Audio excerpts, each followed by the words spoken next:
तक आप दे सकते हैं। हम वहाँ पे 10 बजे पहुँच गए थे। हमने संपर्क किया, वहाँ पे जो है डीएम साहब थे नहीं, तो जिन्होंने साइन किया था वो थे। उन्होंने बोला कि आप सुबह आइए, अभी इसमें कुछ भी नहीं हो सकता, आप सुबह आइए। तो हम वहाँ पे इंतज़ार करते रहे। अब ये जो वीडियो मैं आपको दिखा रहा हूँ, ये वहाँ पे बनाया हुआ है और लगभग ये 10 बजे के करीब का वीडियो है। आप ये वीडियो देख लीजिए। आज के इस खास वीडियो में हम कॉमेडियन श्याम रंगीला के हलफनामे की चर्चा करेंगे, जिसे प्रधानमंत्री नरेंद्र मोदी के खिलाफ वाराणसी लोकसभा सीट से चुनाव लड़ने के लिए नामांकन भरने पर चुनाव आयोग ने बुधवार को खारिज कर दिया था।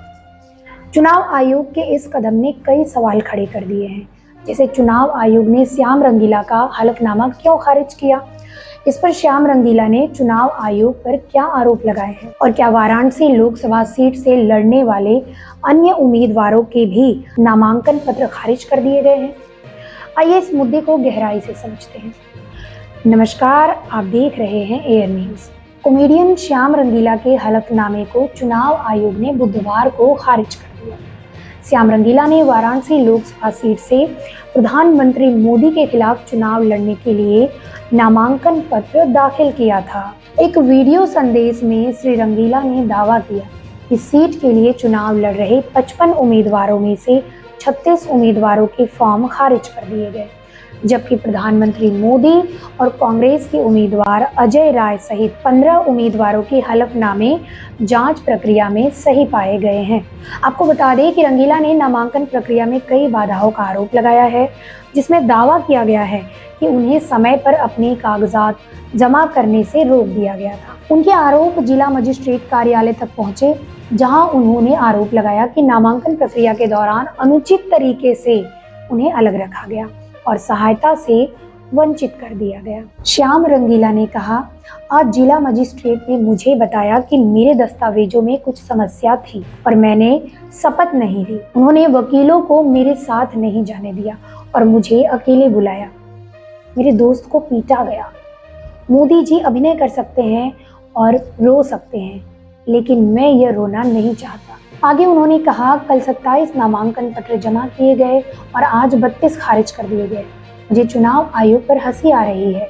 क्या मुझे हंसना चाहिए या मुझे रोना चाहिए? वाराणसी जिला मजिस्ट्रेट कार्यालय के आधिकारिक खाते प्रतिक्रिया ने श्री रंगीला के हलफनामे में कमियों और प्रक्रियात्मक औपचारिकताओं का पालन करने में विफलता का हवाला देते हुए खारिजगी को उचित ठहराने का प्रयास किया। वाराणसी के जिला मजिस्ट्रेट एस राजलिंगम ने एक्स पर लिखा, आपके नामांकन पत्र की आपकी मौजूदगी में जांच की गई और आपको कमियों के बारे में सूचित किया गया।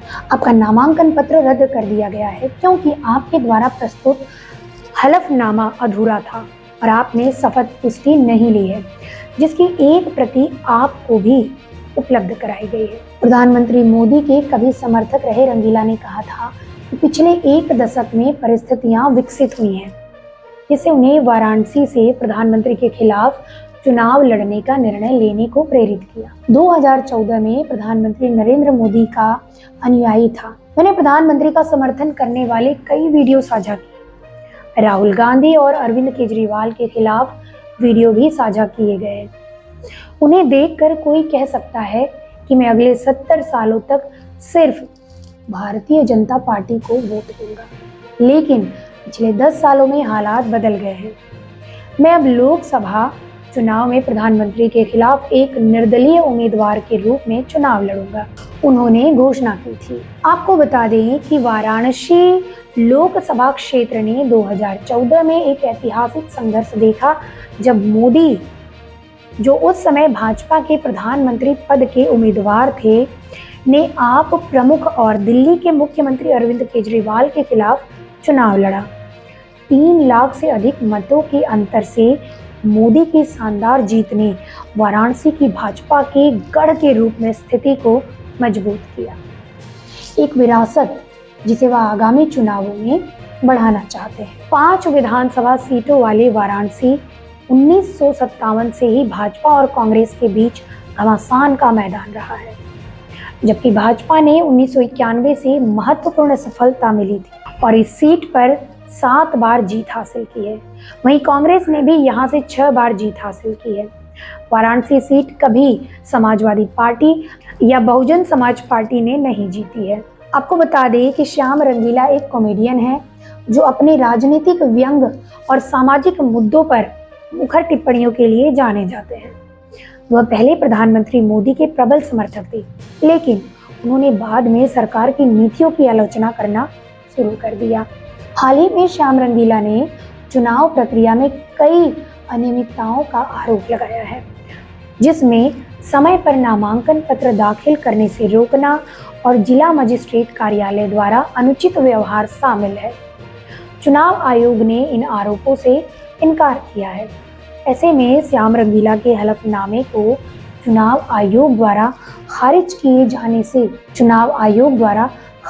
जाने ने कई सवाल खड़े कर दिए हैं। कुछ आलोचकों का तर्क है कि चुनाव आयोग निष्पक्ष नहीं रहा और उसने भाजपा की मदद करने के लिए रंगीला का हलफनामा खारिज कर दिया। दूसरों का तर्क है कि चुनाव आयोग केवल नियमों का पालन कर रहा था और रंगीला का हलफनामा प्रक्रियात्मक त्रुटियों के कारण खारिज कर दिया गया था। ये ध्यान रखना महत्वपूर्ण है कि इन आरोपों की स्वतंत्र रूप से पुष्टि नहीं हुई है। हालांकि चुनाव प्रक्रिया में कथित अनियमितताओं के बारे में प्रश्न उठते हैं और चुनाव आयोग को अधिक पारदर्शी होने और जनता के सामने अपने फैसले का औचित्य साबित करने की आवश्यकता है। बाकी यह पहली बार नहीं है कि एक उम्मीदवार पर चुनाव लड़ने से रोक लगाई गई है। अतीत में भी ऐसे कई मामले सामने आए हैं जहां मजबूत उम्मीदवारों को चुनाव लड़ने से रोक दिया गया है। तेज बहादुर यादव एक पूर्व बीएसएफ जवान जिन्होंने 2019 के लोकसभा चुनाव में वाराणसी लोकसभा सीट से निर्दलीय उम्मीदवार के रूप में नामांकन दाखिल किया था। उनका नामांकन पत्र प्रक्रियात्मक त्रुटियों के कारण खारिज कर दिया गया था। यादव ने आरोप लगाया है कि उनकी उम्मीदवारी को जानबूझकर खारिज किया गया क्योंकि वह भाजपा के लिए एक मजबूत चुनौती देते। उन्होंने कहा कि चुनाव आयोग पर भाजपा का दबाव था कि वह उनकी उम्मीदवारी को खारिज कर दे। चुनाव आयोग ने यादव के आरोपों से इनकार किया और कहा था कि उनकी उम्मीदवारी प्रक्रियात्मक त्रुटियों के कारण ही खारिज की गई थी। हालांकि कई लोगों का मानना है कि यादव की उम्मीदवारी इसलिए खारिज कर दी गई क्योंकि वह भाजपा के लिए एक मजबूत चुनौती थे। यादव की उम्मीदवारी को खारिज किए जाने से काफी विवाद हुआ।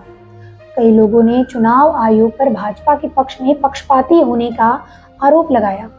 इस घटना से चुनाव प्रक्रिया की निष्पक्षता के बारे में भी सवाल उठे। श्याम रंगीला का मामला तेज बहादुर यादव के मामले के समान है। दोनों ही मामलों में उम्मीदवारों का आरोप है कि उनकी उम्मीदवारियों को जानबूझकर खारिज किया गया क्योंकि वे भाजपा के लिए एक मजबूत चुनौती देते थे। दोनों ही मामलों में चुनाव आयोग ने इन आरोपों से इनकार किया है।